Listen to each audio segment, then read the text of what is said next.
Wrong. Well, good evening, everyone, and welcome to the Planning Advisory Committee meeting for March 10th, 2026. I'll look for a mover and a seconder to open the meeting. Moved by Member Foisey, second by Amanda Paquette. That this meeting be opened at 5:03 p.m. All in favor? Okay.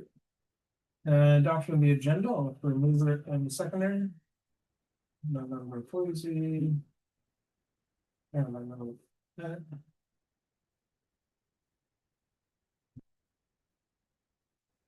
That the agenda presented to the Planning Advisory Committee dated March 10th, 2026 be adopted as prepared. Any questions or comments on it? Any additions? Seeing none, all in favor? Okay. Adoption of the previous minutes, so a mover and a seconder. You guys are gonna have to do the heavy lifting. There's only two of you, so thank you. Mayor Paquette. Yeah. Good any choice, but yeah. So moved by Mayor Paquette, seconded by Member Foisey, that the minutes of the Planning Advisory Committee meeting dated February 3rd, 2026 be adopted as circulated. Questions or comments? All in favor? It's carried. Any disclosures of pecuniary interest? Seeing none, we'll move into the meat of the meeting. So we are going to go through the official plan review, the Ministry of Municipal Affairs and Housing one window review and comments that we received on January 2nd. We have some guests with us this evening from JL Richards. David and Jason, thank you for joining us. Appreciate you being here and walking us through this. Perhaps Simon, did you want to do any intro before we? Just to say that we did have a conversation at the PAC meeting in February, so we kind of laid the ground for this meeting. So really it's to kind of focusing on any particular questions that council and the PAC might have. And obviously we invited the authors of some of the draft reports here, JL Richards, appointed consultants on this matter. So yeah, if we can take it away from there. Okay. Did we get any questions submitted ahead of time by any members or anything? Seeing none, how would you like to proceed? Do you want to just, David or Jason, do you guys have opening comments that you want to make on some of the one window comments? Sure. My name is Dave Wellwood. I think I've met most of you before. Jason's joined me here from our North Bay office. We've been waiting quite a while for these one window comments from the province, which is unfortunate. The raft OP has been with them since 2024, but we have those comments now. We've had a chance to review them and review your initial feedback and questions from February on them. So we're happy to, as Simon said, answer any questions that you might have about specific comments that may have been confusing or just need clarifications or what have you. So turn it over to you folks. Happy to answer any questions. Okay. Worship or employees, do you have questions at this point? Well, this might be the fastest thing because I actually don't have them. If we want from the February meeting, Yeah, there were a few questions that I think we sent. That were some of the comments that were made at the meeting. So if we go through the comment sections, the first one, I guess it's number 7. It's about the background reports. So we need to do, I guess it's out of date background report, because if we want to expand in the settlement areas or do anything, then we need additional forecasts for the growth of the township. And I think that we had that discussion with David, that a new report would be needed. So maybe you can elaborate a little bit on why and how that's going to work. Sure. The provincial planning statement from 2024 has updated or provided clarification on the preferred methodology for undertaking growth management work. So population household projections as part of an official plan review. So we're basically going to go back and update the methodology that we used in the background report from 2024 and make sure it's consistent with the provincial planning statement.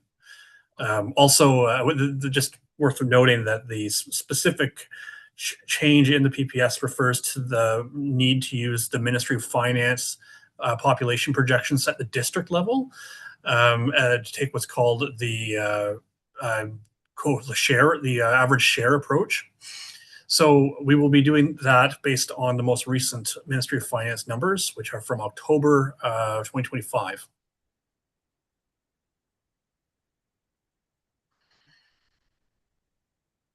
Which is fairly recent. And certainly since we started this, I mean, the township has consistently seen the growth, so I think that those are good. It's good to update that so that we get those growth. I don't know if you have any others going through.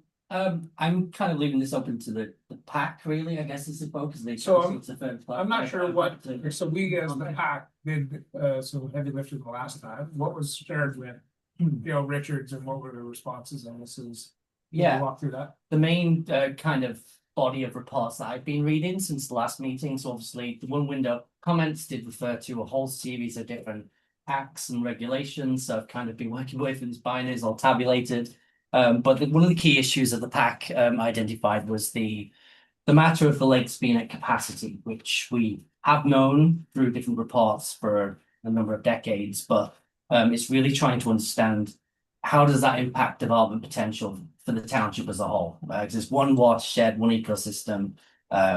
There's only so much kind of phosphorus downloading that you can put into lakes until you need to look at alternate ways, whether it's more advanced on-site sewage systems, which can retain and restore that phosphorus easier, where it's more proactive approaches to shoreline replanting, rehabilitation to kind of retain some of those effluents running off, but also kind of just community education awareness building as a whole. I think that's important that we just kind of, and it's one of the pillars in council's strategic plan as well, is to do that environmental stewardship piece so that we bring people with us. It's not seen as council, you know, being the bearer of bad news and saying you cannot do this. These are the reasons why we're in this limitation period, let's say. But the overall goal is to eventually kind of get back to that point where we can accommodate more sustainable growth in the township.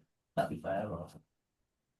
I think, David, we've had a lot of conversations about the water being at capacity. There's conflicting comments, you know, where it's strongly recommended or is at capacity. So maybe there's a way to summarize what these comments are saying and changing about our draft official plan when it comes to development on those waterfronts. Sure, and Jason, feel free to jump in. But essentially, the province has said that the information that they have suggests that Lake Nosbonsing is at capacity. I mean, the wording that Simon has mentioned is a little vague in certain parts of their comments, and that's just because of the age of the scientific information that's cited in the study. So the science has advanced since 1992, when the study that was initially done was undertaken, and so there's without an updated study for the for the East Basin or the Central Basin, we have to take the precautionary approach to say that the lake is at capacity.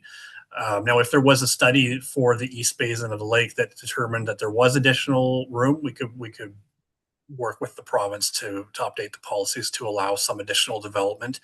But we don't have an up-to-date study for the East Basin. Sorry. We do have a study, I believe East Ferris commissioned it, or maybe it was the North Bay Mattawa Conservation Authority. Simon, do you recall who commissioned that study? I think it was East Ferris. Yeah, from 2020, yeah. Right, and that determined that that basin was at capacity, but it didn't provide comments on the East Basin. So we would need to hire a scientist, such as Hutchison or a firm similar to Hutchison, to go out and update that study to really provide more definitive comments on what the capacity left, if any, is on the East Basin. So is the approach in this official plan going to be consistent with what we see? We share the lake, as you know, with other municipalities such as East Ferris. Is it consistent with what we're seeing in other municipalities? Yes, this is a consistent approach to other municipalities that have lakes at capacity. including on this lake? In East Ferris, yeah, it'll be a similar approach. Some of the policy wording might be slightly different, but the end result of the policies would be much the same. Right, because obviously we just don't want to be in a position, of course, we'll be good environmental stewards, however. Yeah. If what we're gonna do is limit the population growth or the ability to grow in Bondfield. And other surrounding municipalities are not abiding by that same kind of general rule, then obviously we put our municipality at a disadvantage. Yeah, I want to make sure that there's some consistency in the science being used. for sure. And the East Ferris official plan is relatively up to date as well. I believe that study that they've done has been incorporated into their official plan, but we'll go have a look and make sure we're ideally we'd have harmonized rules for both sides of the lake. That's right. Mhm. I think if I could just to pick up on the discussion thread. So planning committee will know that the municipality of East Ferris, city of North Bay, and North Bay Mattawa Conservation Authority recently partnered on a similar study for Trout Lake, which is a shared water body within those jurisdictions. And that study, I think, implements some of the comments that the chair just described, taking a coordinated approach to sort of data collection and lake water quality management, and to ensure that the municipality's policy approach is harmonized in terms of either existing development and new proposed development. So as planning committee looks forward post official plan decision and post official plan adoption, that opportunity to partner with East Ferris and the North Bay Mattawa Conservation Authority on any subsequent updates to the Lake Nosbizink study still exists, and it would be something that we would encourage. Which is great. I'm cautious that if we're ahead, and we're gonna lock in this official plan, based off of that, and then watch development happen in East Ferris because that study or that partnership didn't happen. I'm trying to avoid that situation because this is gonna be a long-term guiding document to the municipality that, if we're gonna lock ourselves in, then our partner municipality should as well. Yeah, and a totally fair point, which we accept and understand. So just a little bit more context to this. So as I understand it, the municipality of East Ferris, because it's recently just put out some notices of they're looking to amend their policies for their lake trout lake policies and their official plan amendment as well. So they can potentially open up some limited lot creation on the tributaries that flow into the lake.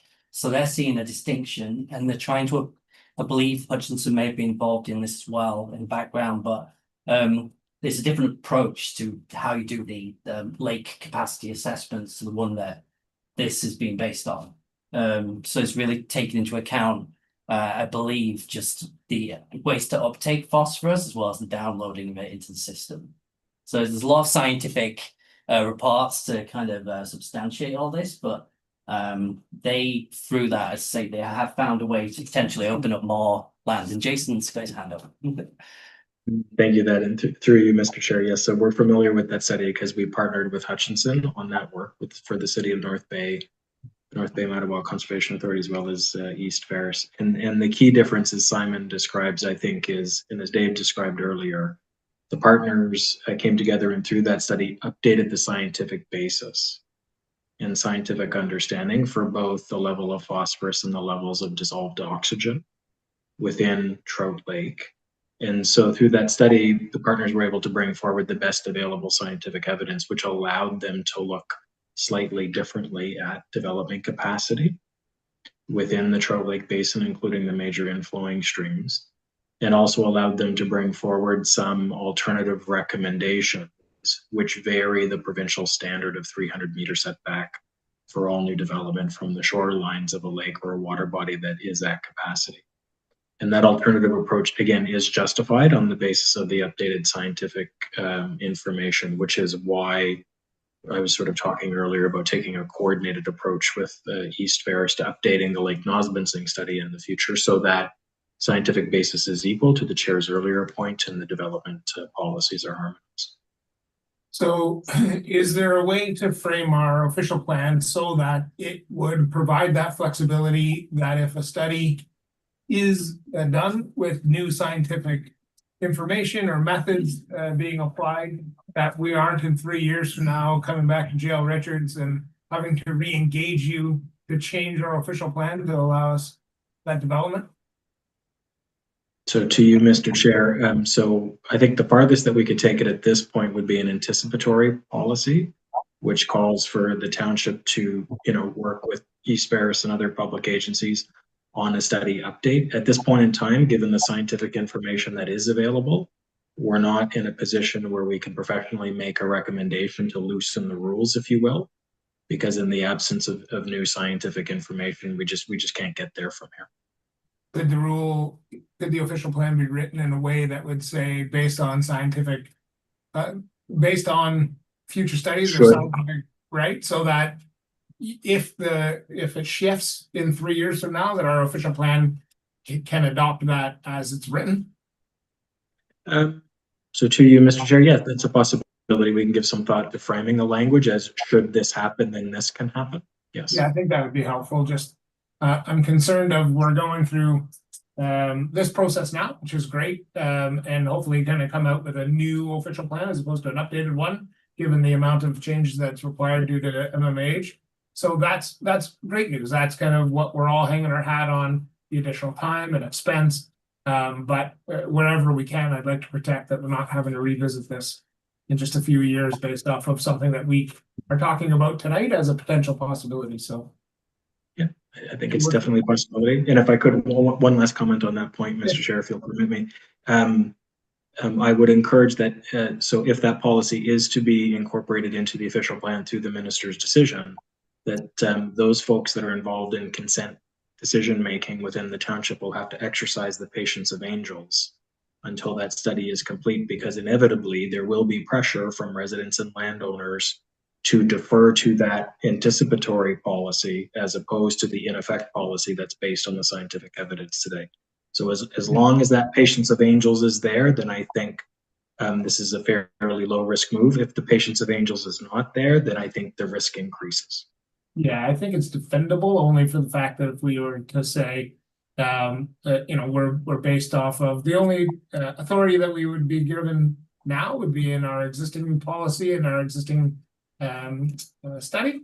If future studies change, then fair enough. And the pressure would probably come from trying to hurry up and get a study done, which fair enough, that might be a budgetary pressure, it might be a partnership pressure, and the council of the day will have to weigh that, but at least there's the ability to do that without having to come back through this process. So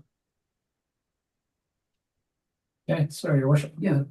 And I don't know if this is the time to bring the additional dwellings up. And we have dealt with that where we said there would be no additional dwellings, right? In the RLS, yeah. Yeah, and That's number 15. with additional dwelling, if the additional dwellings were tied into the existing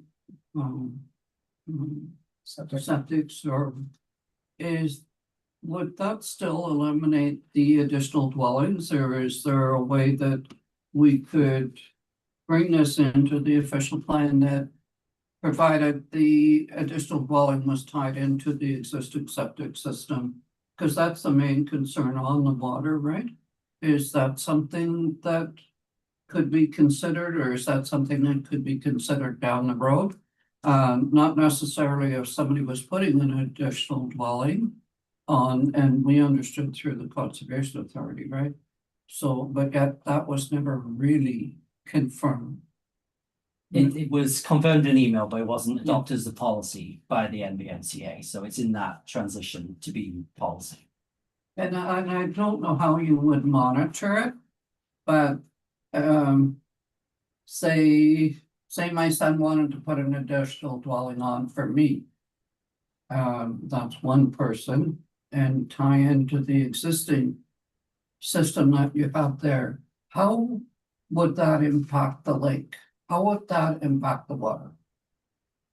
I I can jump in quickly before maybe JR Richards does, just a bit of context for everyone really. So last year we did pass a housekeeping amendment to the existing zoning bylaw, which was, and through that, because there was a lot, this conversation came up then, instead of allow the new provision for an attached additional dwelling unit, we did select to continue to allow the secondary dwelling unit. Effectively, it's the same thing, just named differently. And the kind of view I took on that at the time was, so long as the overall number of fixtures within that structure didn't exceed what the Conservation Authority had originally kind of allotted for in its calculations. So whether it's like a duplex type setup, right, rather than a huge home with a secondary basement suite or something. So I think it really comes down to like, what is the extent of development on that lot, as opposed to whether there's two separate units in the building for me. But I think we did make a distinction between it would need to be attached rather than detached. And I think that's where we drew the line, that would be infer more development, more foundations, more building, more digging, more potential for disturbance of the shoreline. But David or Jason? I think that's an accurate summary of it, Simon. If it's within the dwelling, and you could consider it. It's really when it's in a detached structure that would be my read of when MECP doesn't want to see them near a lake at capacity. And again, if we, in this, like through this official plan, we're able to craft language that says if science therefore allows it in the future, it kind of goes to, you know, additional, whether it's an additional dwelling on a lot or a lot being divided into two, which is basically where this stops. It stops it from happening, is no additional lots can be created. I mean, as long as we're all following the same science, I think that's fair, right? So you're saying put that, make provisions for that in our existing official plan when we move forward? That wording is what you're asking, that wording be in there? Yeah, I think in my mind, it falls into the same category that we were just chatting about, which is if the science shows that additional capacity, if the lake can hold additional capacity, whether that comes in the tune of additional dwelling units on an existing lot or subdividing lots and creating more housing, we'll let the science kind of dictate what can happen or not happen, right? But the provisions would be in our official plan when we finalize the official. If David and Jason can come up with the most creative language, And then go back to the patience of angels. Yeah, patience of angels, yeah. And get it through the department. So I think if I can jump in. Yeah, please. There's a number of sections in the comments from the province. And one of them, number 15, says, but because of the additional servicing capacity requirements, because even if you have an existing septic right now, and if you want to put something in, that septic is built and constructed, and help me, Taylor, just when I get there, but it's built and constructed based on what's on the property right now. So if you're adding more dwellings or more bedrooms, more faucets, then you have to get that permit reviewed. And that's part of our housekeeping bylaw, that you have to have that permit review, and the Conservation Authority who issues the permits, they have to sign off on it to say that that is like the septic can handle the additional units. But it does say that the ministry actually strongly discourages the erection of multiple attached dwellings or additional residential units on lakes at or near their environmental lake capacity. Consider excluding the recreation area land use designation from the additional residential unit. And further, at a minimum, multiple residential units should not be permitted within the 300-meter setback for development on lakes considered at capacity for development. And then again, we do want to do, we would recommend a study so that we can do that. There's other policies and comments from the province as well throughout about the servicing. So they wanted, and this is, I know, going to be another point in there, but they want the official plan to actually have the hierarchy of the servicing. So, like the number one is a municipal service. We don't do that. Then it's communal, and we don't have any communal right now. And then it's private services, which is not the preferred, but is the most common in rural communities. This is what we are. This is what we do. And then it further went in even to speak about doing separate bylaws to make sure that septics are actually getting pumped and they're getting cleaned as they're supposed to. So there's a number of comments from the ministry. I just don't want to set us up for this great hope where we don't have the patience of angels when I'm not sure that, given the comments that we have from the province, what they will come back with approving, because we need their approval at the end of the day. Yeah. And am I kind of off on base on that? I just don't want to set us up for that, but maybe, I know we've had some conversations about what that hierarchy looks like. Maybe we can elaborate.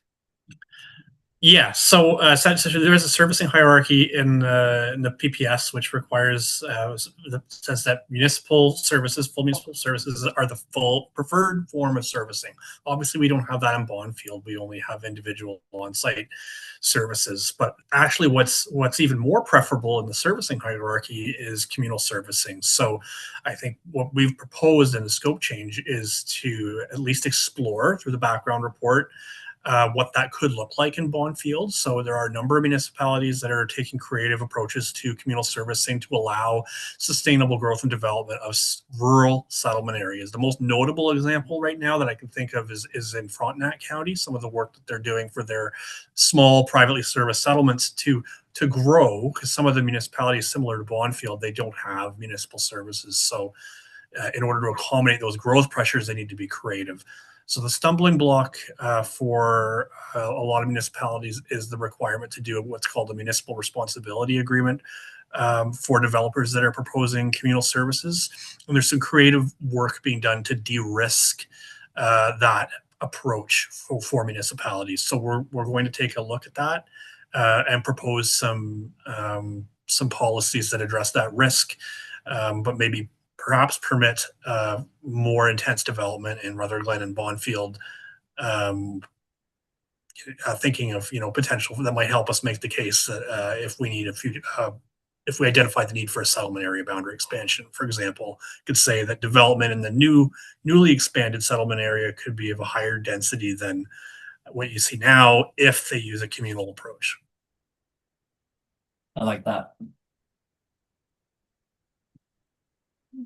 And obviously, the hamlet of Bonfield itself being in close proximity to Lake North Bonsing means that might impact overall some of the site selection processes where a communal service system is required or is not required, right? So, or the lot sizes might need to be more generous to reduce some of those risks. But yeah, the onus would be on the applicant to demonstrate that really through the studies that we request on the applications.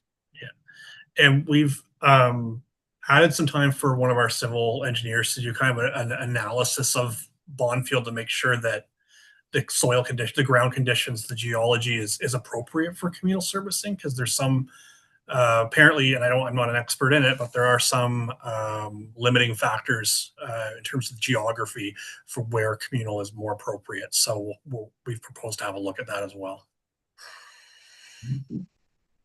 That's a good point David brings up as well, because looking at some of the issues about why some of the lakes have become at capacity is not all down to septic systems. Some of it is the geology of the watershed as a whole. So when you've got the Precambrian shield and you've got some cracks within that kind of bedrock, and then you have like low-lying soil on top of that, but also very porous soils with lots of sand content, that can like cause a lot of this sedimentation, this runoff to occur, right? So some of it's come from natural processes, not just human ones as well.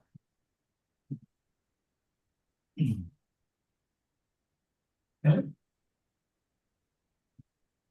We have actually, I think you should. You have more on your notes? I have a little bit more in my notes. It's just because I'm going through. There in the comments from the province as well, this one's number 38, but then started going into some of the conversations about the hazards. In section 5 of the official plan, note that Schedule B natural and cultural heritage is not currently depict any cultural. And they kind of really changed the wording in what they are proposing from the draft to what they want. I don't think that there's any major obstacle or anything that will work so that Bonfield can't develop in around these areas. There's just those perimeters. I'm sure Simon's going to jump in and say what we need, but we have those antsy areas, but we're not exactly sure. So we've been exploring what those look like and how that, it's just more about the constraints, right? Making sure that we're mitigating for anything that they want to do. But I know they did change a number of the cultural things, and one of them, I know it's just to put it out, because I know the PAC talked about this too. And we said that in 37, they talked about the environmental service area designations, and it's around cemeteries as well. Which we don't have very many properties who are affected by this, but we did have an example of one that did have to go through a little bit extra, I guess, impact study to determine if they could in fact put a well by the cemetery. So and I know that in our conversations that was a pretty hard no from the province, that we have to keep it that way. So just to identify and bring up that that was one of the things that we really talked about. Mhm.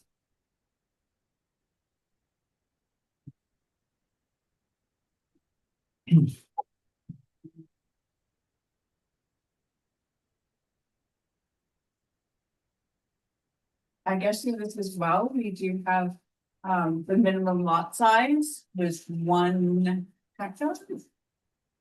So I'm gonna be talking about. Yeah, so I believe the draft was 0.8 hectares. We were trying to get down to that, but now it's been asked to go back up to 1 hectare. And I'm seeing consistencies with some of the other regulations that have been referred to as about why that is 1 hectare, because it's seen as the optimum lot size within which you can have both a septic system and a well, reduce the amount of kind of cross contamination between those services, but also adjoining lots as well. Yes. Through you, Mr. Chair, that's that's another item we can create some wording around to allow some flexibility. So typically what we do in an official plan is allow, so it won't require 1 hectare lots, but you can accept a smaller size if they support their application with a hydrogeological report. And that's typically how it's done in other municipalities. So let the hydrogeological report determine, I mean, I've seen as low as less than an acre come out of those studies, that can be accepted. And we do have some really small lots that are already established in a plan of subdivision within the township, which are presumed to be incorporated within those lake capacity studies, but they will need to be designed carefully to make sure that it's not impacting adjoining properties or making the lake worse.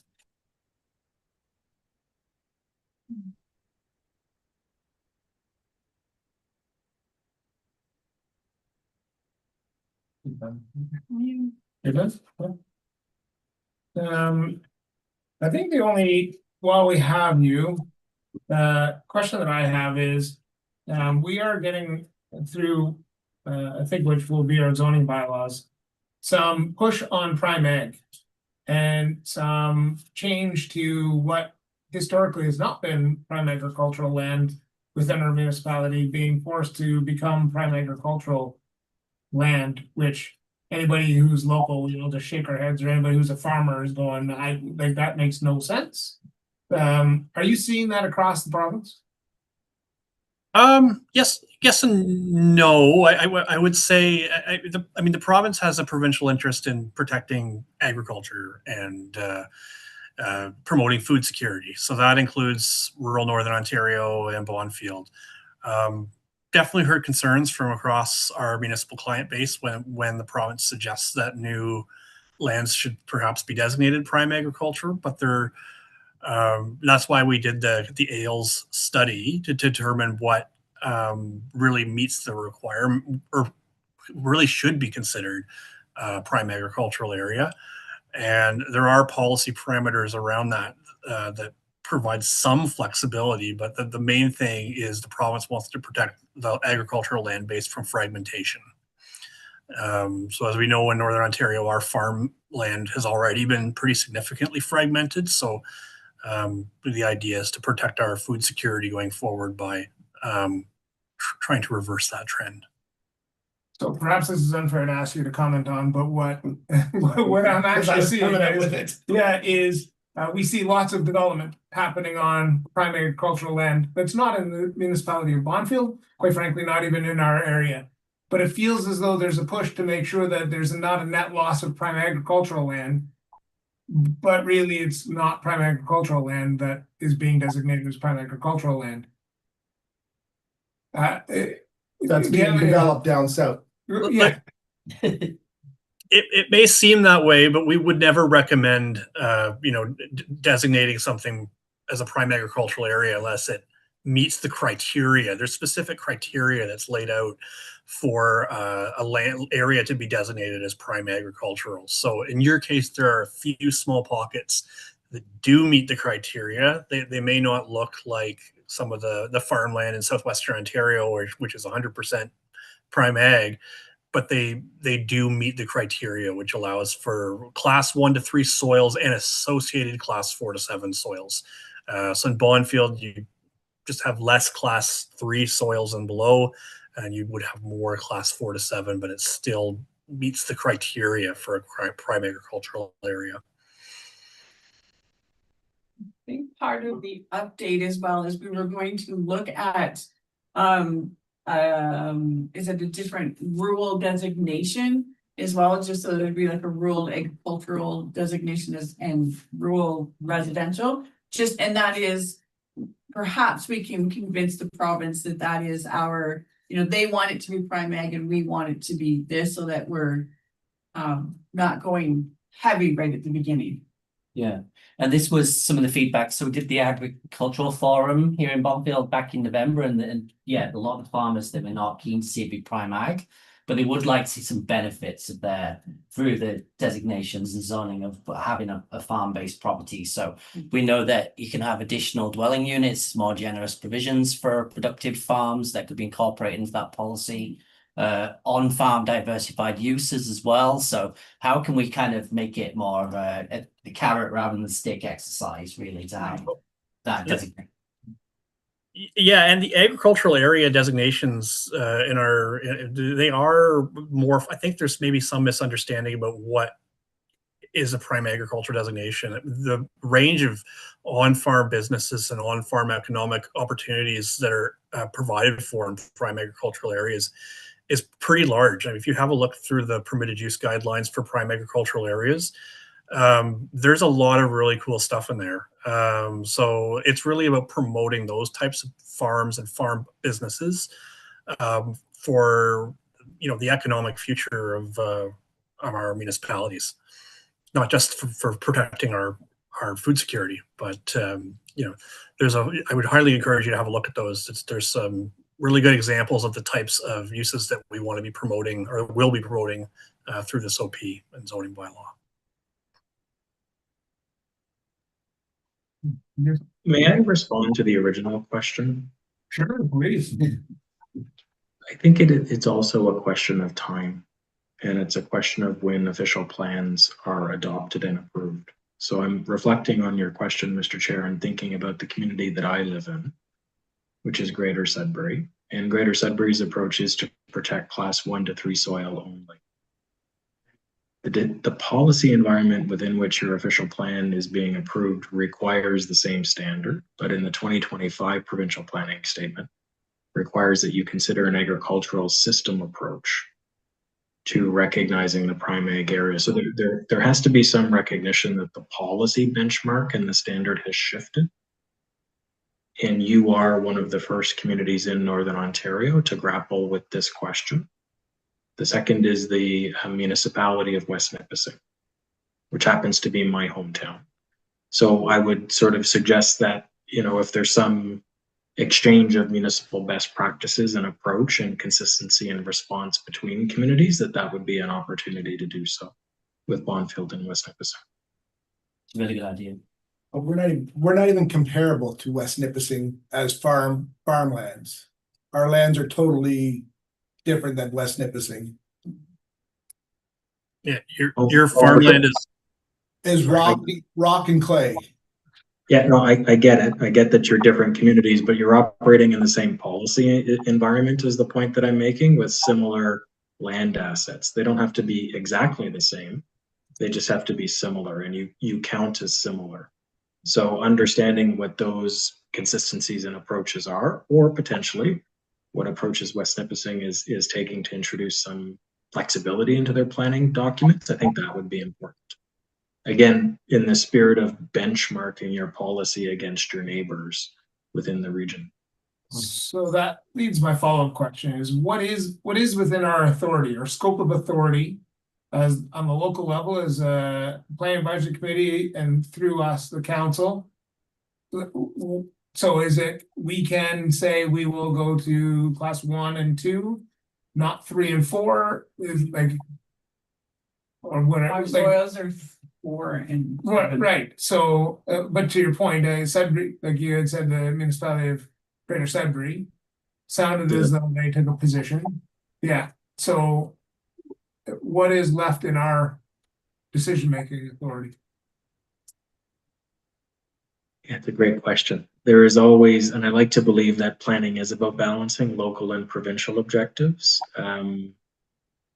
So you can't make a decision that's inconsistent with the provincial planning statement. And the provincial planning statement says class 1, 2, 3, 4 plus associated 4 to 7, like Dave had sort of indicated, and the agricultural system approach. So I think, you know, Greater Sudbury is an unfair comparison, apples to apples today, because it's a different policy environment. The room for conversation and perhaps, you know, negotiation and discussion and consensus with the province is at this stage of the process. So it's about talking about what evidence is available, and then talking about what is reasonable in the context of your community. And that's the process that we're going through now, which is why it's important, I think, for staff and us as your consultant. If there is something that you feel quite strongly about, we need to hear that strongly from you and with clarity, so we can take that message forward and we can continue those discussions with our provincial counterparts and colleagues. So as an example, if planning committee wish to recommend to council, we only want to protect class 1 and 2, then you should take that stand. So we know it and we can carry that message forward. Not saying that that's going to be the outcome of the process, but at least, you know, you've had an opportunity to input into the process, and you have more substantive feedback on your position. I've been on planning 32 years on this planning advisory board. And through the years, we saw the changes. And I brought the letter, I don't remember what the date was, because we were careful in the severances, and then we see a lot of severances with which we figured at the time was probably prime farmland, a lot of nice farms out there. And I don't mean this the wrong way, but now those big farms are not out there anymore. At the time, the province came forward and said, in our township, there was no prime farmland and zoned it all rural out there. And then coming into this year, and we want to look at designating prime farmland in our municipality, it's kind of a little bit late but maybe it's never too late to change something. But just seeing that and talking about it, I wonder, how will we change that? We can't go back. Now you see, especially on Trunk Road, there used to be all beautiful big farms there. It's cut back to many homes on Trunk Road. And that used to be, you'd drive down there and you'd see all the farms. So I just wonder how we're going to go back to change that. And what the province expects is, all of a sudden now we do have prime farmland, but it's designated areas. Yeah. And of course we need the farms. We need to see that in our community, and there's ongoing issues now to keep trying to bring the farms back and bring the little farms down. Yeah, and I like to see that. I really like to drive out in our countryside and see all the little booths there with different vegetables and preserves and all of that, and crafts even.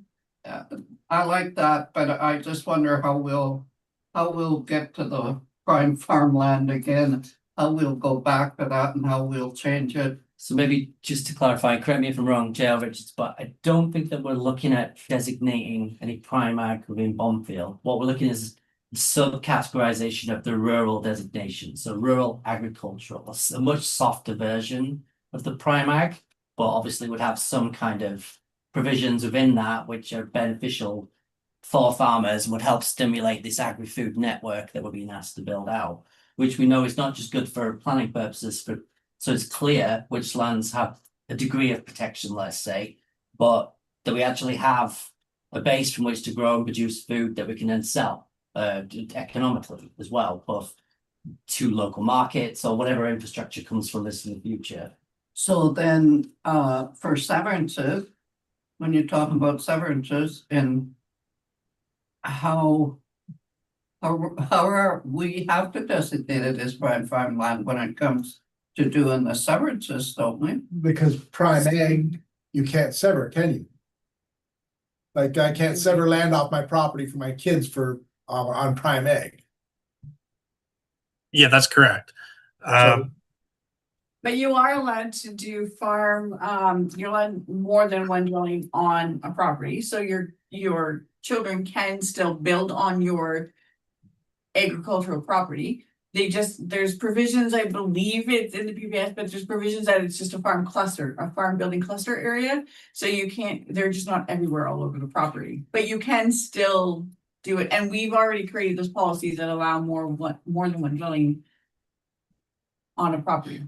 Yeah, It's still restrictive. as long as the family is willing to take on the whole farm at some point, which is like not where we're going with most operations, but I come back to the practical, like I'm not a planner, so but I look at it practically and I look at a piece of property and I say, okay, this one has like it's rock on it's just a whole hill of rocks, swamp and rock, but there's a big enough chunk that somebody, if they want to own that for hunting property but put a house on the front of it, it's actually not bad because they can build that. It's never going to be used as farmland, but yet we can't allow that to happen if it's prime ag, and now we've lost that development to sit as swamp and rock for the rest of eternity. So I guess going back to the chair's point was, I'm gonna say it, down south got rid of all their prime, sold off a lot of their prime egg, and it got dumped up here, that we're supposed to have a bunch of prime egg, which we don't have. So through into you, Mr. Chair, and I'll apologize because I believe my Greater Sudbury example may have caused some confusion. So Simon is correct. What you have there is no comment around prime agricultural or no recommendation to designate prime ag in Bonfield. So what we're looking at specifically is what elements from a prime ag designation can we take to help protect the nascent farming community that exists and grow that farming community to the best of the ability. So my comment about West Nipissing is not only the flexibility, but the protection, right? Because you asked earlier about, where do we get to apply some professional judgment or community judgment and what's appropriate in the policy? This is one of those areas because the combined ag rural designation would give you the best of both worlds, if you will. It will give you the ability to protect and the ability to enable sort of residential growth in the area. So that's one of those areas that I think is going to be quite unique about your plan. And because it is unique, you'll be sort of viewed as sort of a leader within the rural policy context in Northern Ontario. So forgive my timeline, but not that long ago, maybe a year ago, could be 2 years ago, I remember having a conversation, I believe at the council table, we were actually looking at maps that were actually designating or suggested the designation of prime ag. So we're saying that landscape has shifted, that's no longer the topic of conversation. This is my time, yeah. Yeah, sorry, through you, Mr. Chair. Our understanding was that just to clarify, what had happened was the province suggested during the pre-submission meeting we had with them that there may be lands which qualify as a prime agricultural area, and we undertook an agricultural land valuation study to determine if there were candidate areas that qualified as prime ag areas. We had recommended that there was a small area that met the criteria of a prime agricultural area and shared those maps and provided instructions to the staff to have some consultation with you folks and refine those maps. In the end, the direction from staff and my understanding is the committee was to omit the inclusion of a prime agricultural designation from the draft OP and zoning bylaw. So what Simon has suggested here is more of a hybrid approach that takes certain components of the agricultural designation, and perhaps adds some additional flexibility than what you would see in a typical prime agricultural area. Okay, I look forward to seeing that come to shape and what that might look like when it's actually drafted, because I like the mayor. I mean, I can appreciate the farmlands we have now. Well, like we shouldn't be losing any more farms than we currently already have. I mean, I think that's important that we protect what we have, but I just want to be based in reality of, you know, what is good farming land is good farming land. If it's not good farming land, let's not call it that. That's all it comes down to. Sure. So. But ultimately, I would suggest keep in mind that if you know, fragmentation is a major a reason for the lack of viability of farmland. So we want to make sure we're putting some parameters around that. So we would need some guidance from staff and the committee and council on what that might look like. And if I could just say as well, I mean, obviously we're changing times globally, right? It's not business as usual either. And we do need to look seriously at food security and what is Bonfield's role that it can play in terms of the wider economy. How does that reinforce Bonfield's identity? And food itself doesn't just need to be grown in the ground. You can have warehouse-like structures doing hydroponics. Like there's an opportunity to really build a whole economy and the network around a whole diverse range of food offerings. And the feedback we've received from the public saying they want more restaurants, they want grocery stores, all ties back to food.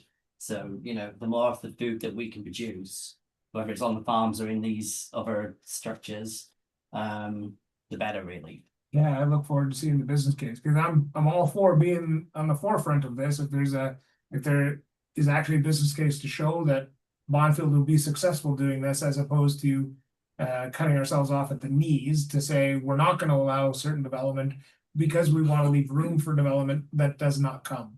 So I want to make sure, so if it's agricultural development and it's huge greenhouses and we have the business case, then, you know, that's a good conversation with this table and council to have for sure.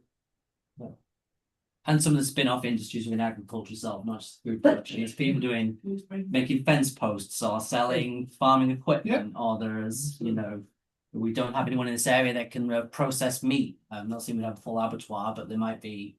We need to build capacity in that, otherwise there'll be no meat preparation soon.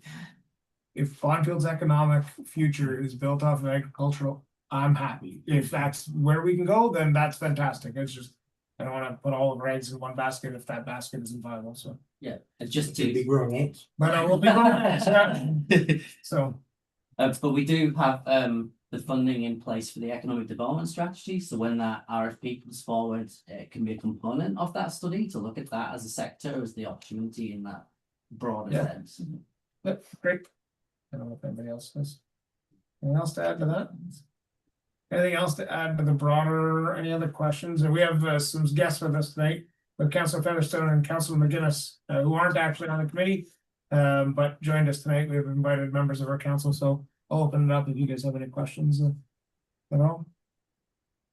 No, it's unfortunate that we thought we were finished or at least had a very good head start on this, and now with the parameters changing, you know, we're kind of back to the drawing board. But Yeah, I mean, that's beyond any of our control. So yeah, good job. We'll blame J.L. Richards for that. I'm just kidding. That was a joke. We prefer blaming the province. That was a joke. We understand it was the province, yeah. Okay, So I have a motion, but before we do that, do you guys have any other comments you need to make from your perspective? David or Jason? No, thank you for the opportunity to help clarify a few things. We really appreciate the discussion and looking forward to continue working with you and staff on the rest of the OP and zoning bylaw. Jason? Yeah. Jason, do you have anything to add? Echo Dave's comments, Mr. Chair. Thank you. Okay, so if we, Trouble mine. and so I got the point of, what is the kind of next steps and time frame, so, are we able to speak to that at all, just to give everybody the heads up? Sure. Some of this is subject to discussion with township staff. We are somewhat flexible in terms of the timing of next steps. It will take some time to do the additional background research. I think once the scope change is approved, we can work on getting the draft background report updated through the rest of March and into April, and hopefully have a draft official plan, I would say late spring. Any questions or comments on that?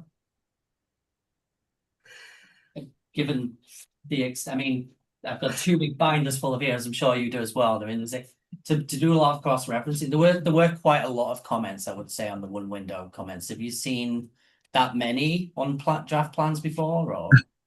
I've written some that are that size when I was with the province in another life. But yeah, they vary. And the longer the plan sits with the ministry, the more the legislation and the policy changes, the more things there are to comment on. I just received another one that was only like 10 pages. So, but the ministry seems to be improving their timing again, which is nice to see on some of the newer official plan projects that we're working on. Perfect. Oh, sorry. So, just in regards to the timelines, we had talked about during the statutory meeting in August. Or at the end of June or August, but, and we have to give a 90-day notice period in that for the statutory meeting. So how would we give that notice out so that we could, June's preferable, but. What would that timeline look like? So you've already given notice to the ministry by sending them a draft. The 90-day provision doesn't apply here. So you'd be looking at a 20-day notice period. So we can work with you to find a date that is appropriate for Bonfield to have an August statutory public meeting and open house. Yeah, I think that we talked about having the statutory meeting in June, but then you just said late spring we would have one. So if we had a draft by maybe the end of May, I don't mean to put you on the spot, but if we had a draft by the end of May, and then we could do the 20-day notice before summer, so we can get as many people out as possible. Let me put some pen to paper first, just to and I have to make sure that it meshes with Maryland's capacity and workload. But we can get back to you about that. Okay. Absolutely fair. Well, on behalf of the Planning Advisory Committee and of course, Council, David and Jason, thank you for taking the time to be with us tonight. We appreciate all the work Jill Richards is doing. You might hear the politicians in the room, squawk a little bit about, cost and timing and all of that, but truly know that we do appreciate the work that you do and our partnership with you. So thank you for that. And we look forward to the coming months ahead working in tandem. Problem. Likewise, we really appreciate the opportunity. Right. Take care. Thank you so much. Have a good night. Talk soon. Okay, so I will need a mover and a seconder I'll read the motion just to make sure everybody's comfortable with it. The Planning Advisory Committee accepts this update on behalf of Jill Richards and Associates regarding the ongoing review of the Township of Bonfield's official plan, and that a summary of the discussion be provided to members of the council for further review and consideration. Can I get a mover and a seconder for that? My member podcast. All in favor? That was carried.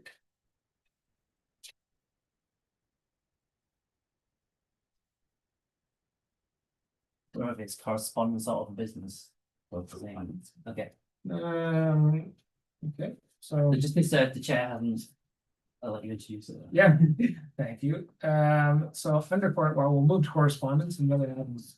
Oh, yeah, so you would like to speak to the official plan and comprehensive zoning bylaw review and lake policies? Yeah, so basically I have, and nobody on this table has seen this yet, so whether we decide tonight or not, I mean, it's not too long if you want to study it, at least have a read, but basically,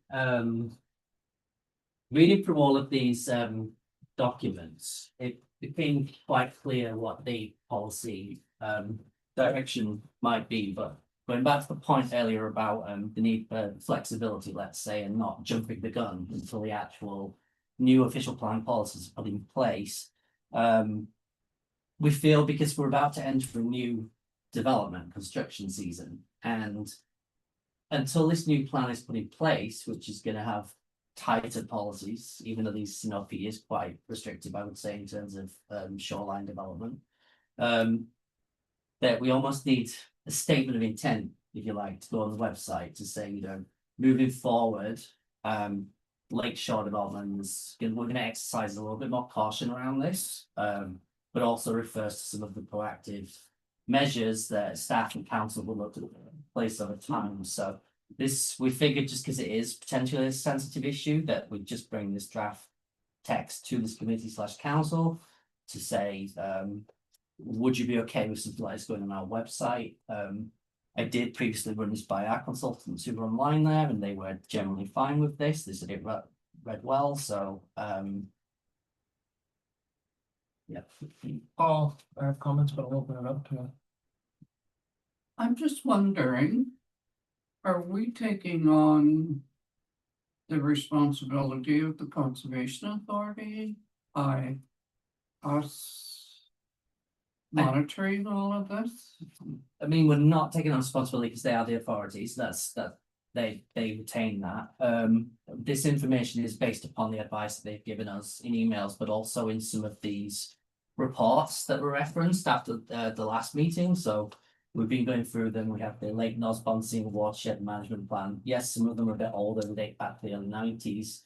But these reports were clear at the time and did talk about the need for action, let's say. So it's consistent with the advice that was being given by them previously and more recently.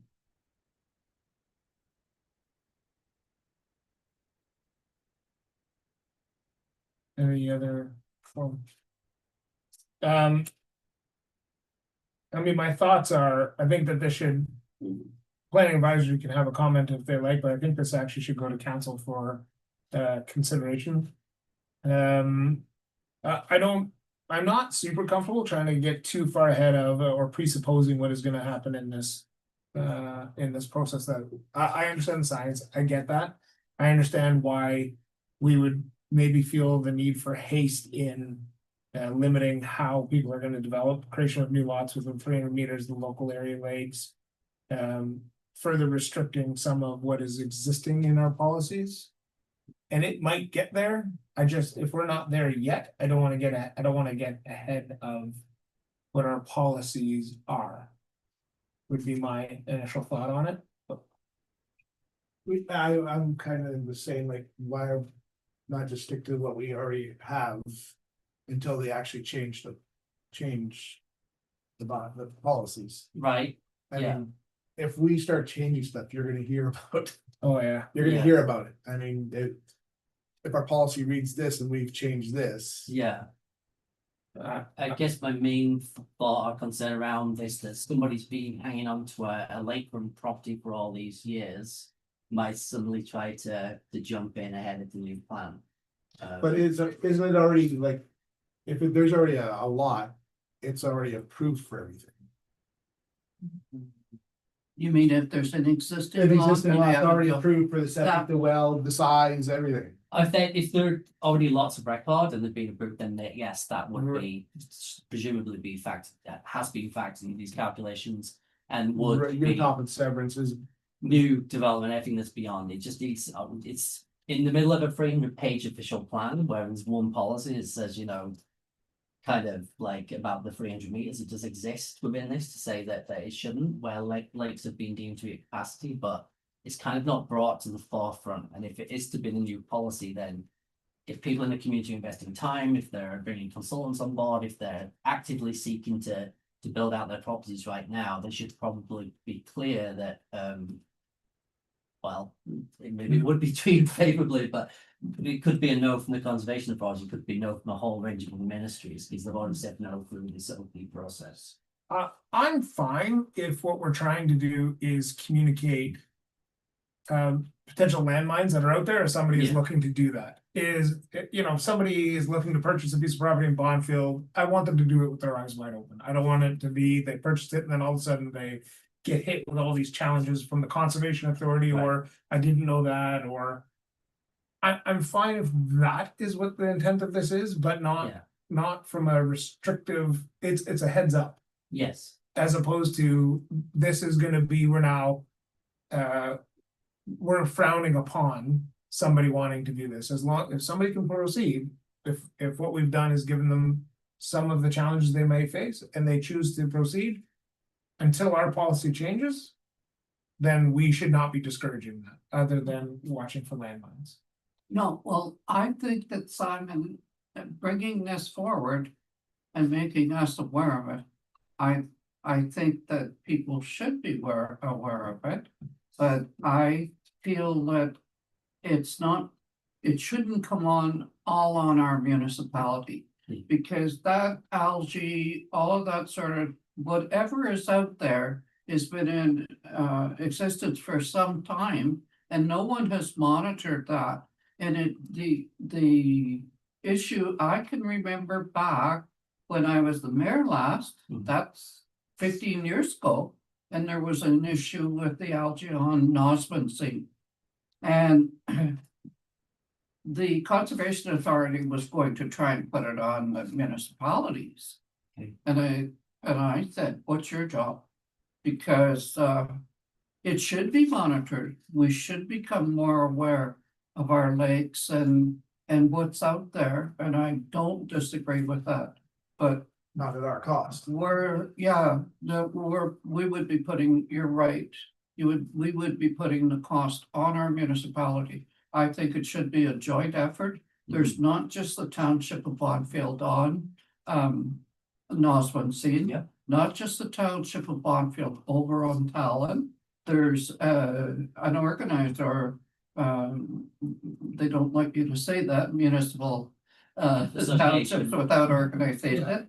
And Calvin Township, and there's so that should become a responsibility of everybody to monitor these lakes and look to what's going to make it better, not just our. Yeah, again, Yeah. like Eric said, through the conservation, that's why we pay them. Yeah. Yeah. So it's, I- but I like to I read agree, that. but like, Yes. I agree that, you know, if someone's coming to do something in the township, be aware that this is coming down the pipe, but I mean, we should stick to what we have in procedures now. But this I is mean, we have to do nothing it for determining. No, Sure. I also just want to make sure that we aren't looking like we're close to development compared to our neighbors. So somebody's gonna be looking in the area, they would like to live on, like Nosmancy. They don't actually care about the geographical boundaries of Bonfield versus East Ferris, they're looking for a lot. So if all of a sudden, oh, let me look up Bonfield, and they're like, they look terrible to try and develop with, on the same lot as East Ferris, and they're all, you know, hey, like, come on in, we're gonna work with you, and we're gonna make, then. If I was the buyer, I'd be like, well, I'm going over to East Ferris because they look like a municipality that's gonna be far easier to work with. Again, it's a balance. Yeah. And it's a balance of trying to make sure that people are aware that we're not misleading people or we're not. But I would hope, and we can't, I don't know what our partner municipalities in East Ferris are or are not saying about that.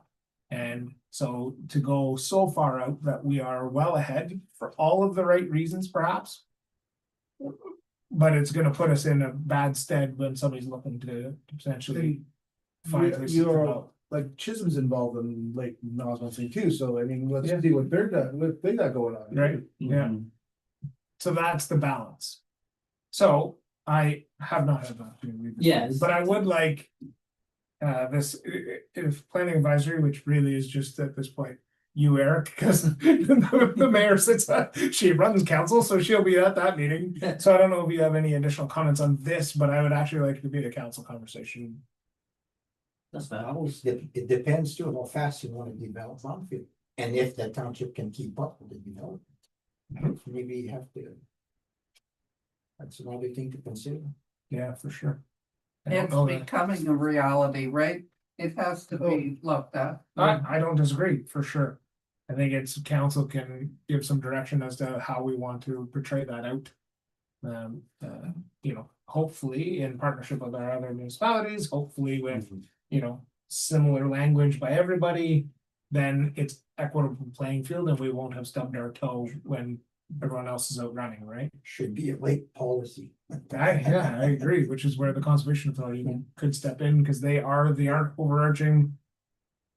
One that combines us all, they bind us all to it, so. So if I could just Yeah, jump in please, there. Yeah, just because we do go back and forth with conservation. Forest Maybe bylaw. the province is going to give them a whole lot more money. We'll see. I'm sure they hope for that. Wouldn't be surprised. Yeah. Yeah, speaking with them, they're open to working. They have kind of taken a step back and don't want to lead or initiate necessarily those broader conversations. But if we, in partnership with our neighbouring municipalities, were to initiate some kind of working group committee, they'd happily be an active part of that. And they talked about doing some preliminary testing even this summer if we wish, just to get a quick litmus test of what, you know, the extent of toxins that might be in these lakes, so that we could kind of get a sense of that. And that they'd offer, I believe, to do that for us for free, and we couldn't just say this is what the chemical analysis said. They said that they do monitor sections of the lake. Yeah, so we might get some initial data, but it wouldn't be enough to substantiate a report or anything else. No scientific. Why, Yeah, why are they not looking at peat moss beds, septic beds for the lake instead of conventional beds? that's a great question. So I mean, that stops a lot of phosphorus right there. yeah, so that's why going back to communal systems, especially, but even just for individual on-site systems, there's a lot of potential new being accepted within the Building Code Act, but through regulations being put in place to say these different designs of systems are acceptable. So as and when they become more commonly understood, because some of them have technological processes in rather than just Yeah, letting it filter out. yeah, exactly. But a peat Yeah. moss bed has been around forever. Yeah, I mean, but they're meant to go on tight lots on lakes because they reduce the phosphorus almost to nothing. Yeah. So we're concerned about the lakes. Why is it Mattawa or someone putting forth that this is what needs to be installed on lakefront lots now? right. Yeah, we can- You're saying the conservation authority? Yes. Well, or because, I mean, ultimately, they're the ones oversee the lakes Yeah, And they approve some. and they approve the septics.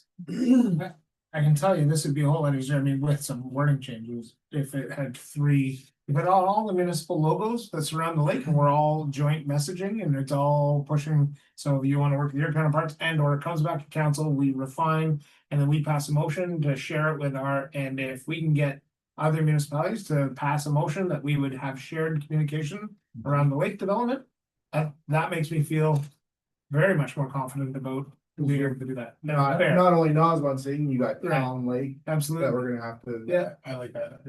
yeah. but do you think to form a committee to look at it? Oh. Yeah, Maybe a couple of representatives from each municipality to sit and look at what Oh, are that'd be the great. We're not since 60.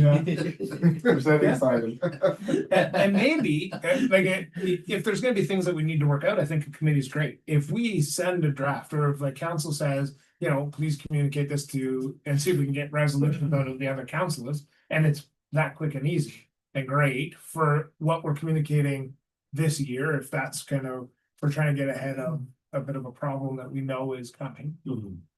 Not a problem, a bit of a change that is coming. But then I think that committee is a great idea for the long term of how are we all gonna continue to work together? And probably the 3 municipalities calling the conservation authority with a unified voice might get a little more Yeah. action. Yeah, So- and to even meet with representatives. Yeah, from absolutely. The conservation authority. Yeah, So maybe you can attend some barbecues down the lake this summer. there it is, yeah. And then Get it to know your would peers. seem so. Yeah. Yeah. What do you think about that? Is that fair? Any other discussion on that? So perhaps future council agenda? Absolutely. Yeah, we can rework this and create a resolution to ask other communities if they'd be willing to look at this. Yeah. As a region, as a lake policy, as opposed to just individual. Absolutely. I would Yeah. like to recommend that Simon Yes, great idea. No, yeah, it's owns the lake? Part of the job. That's a good question. Do the municipality own the lake or parts of the lake? I don't think so. No, once you get on the lake, it's Yeah. Yeah, that's a. M&R. But if you could organize that, would we need a motion here to go to council to recommend that we form a committee that we ask our planner to look into, see if it's feasible with the police services board. There's all three communities there. Right. And we're united by the lakes, you know, that's our new logo has a loon on it. Okay. So, Did you want an opportunity to have a notional conversation with colleagues first, and then we can?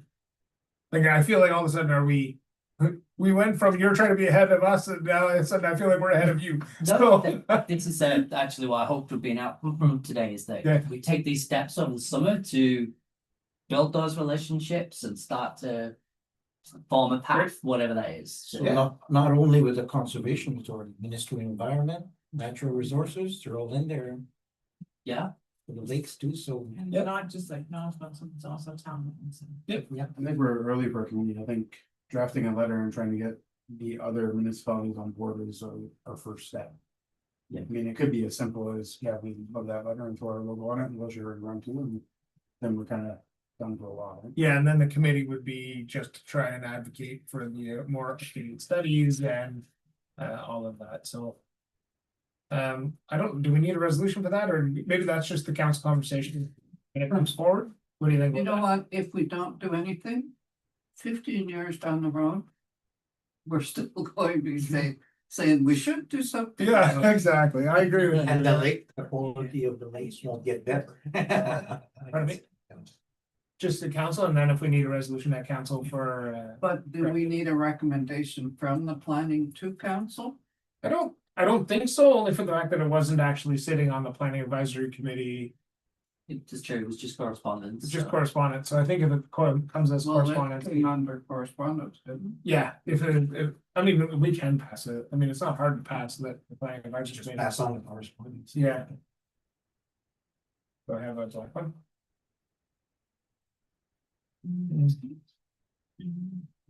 I think I feel like it. Look at this.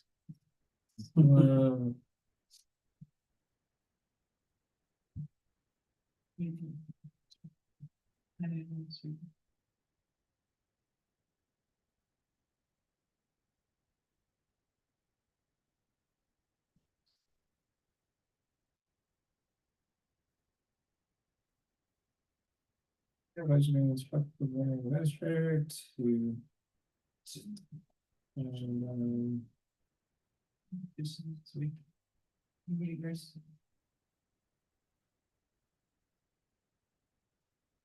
Some garden. Lakes, lake development. Lake development. Yeah.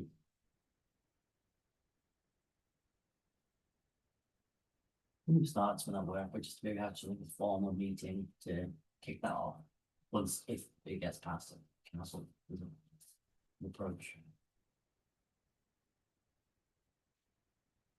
The planning advisory committee instruct the planning administrator to bring forward correspondence and potential. Discussions. Potential discussions, yeah, discussions. With surrounding municipalities. Surrounding municipalities which share lakefront.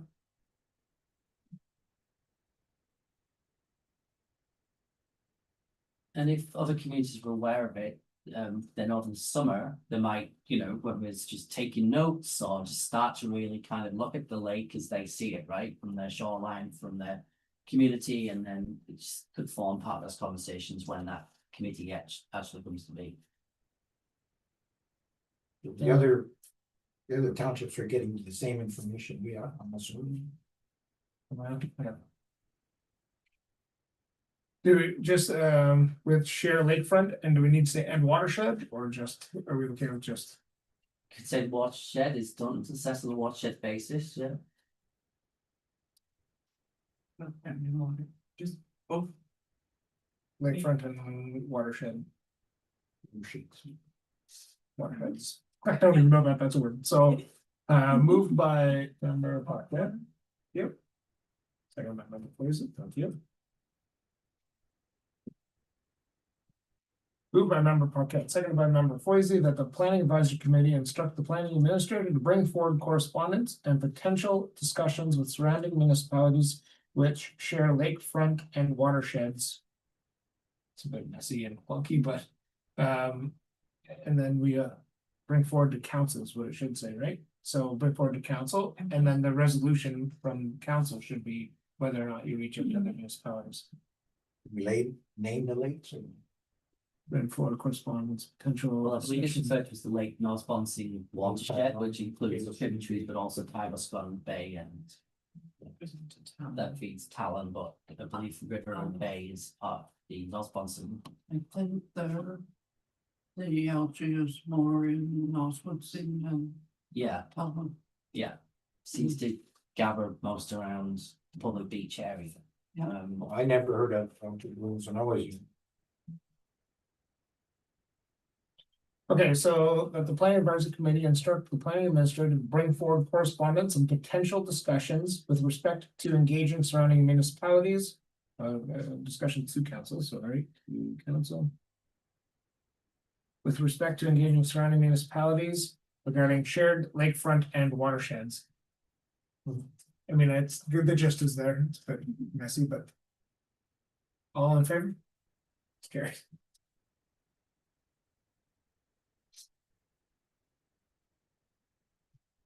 Any other correspondence? Seeing none. Any other business? There is none. Vote to the adjournment. Moved by member. Z. This meeting be adjourned at 6:25 PM. All in favor? That's carried. Thank you, everybody. Have a good evening. Thank you to the members.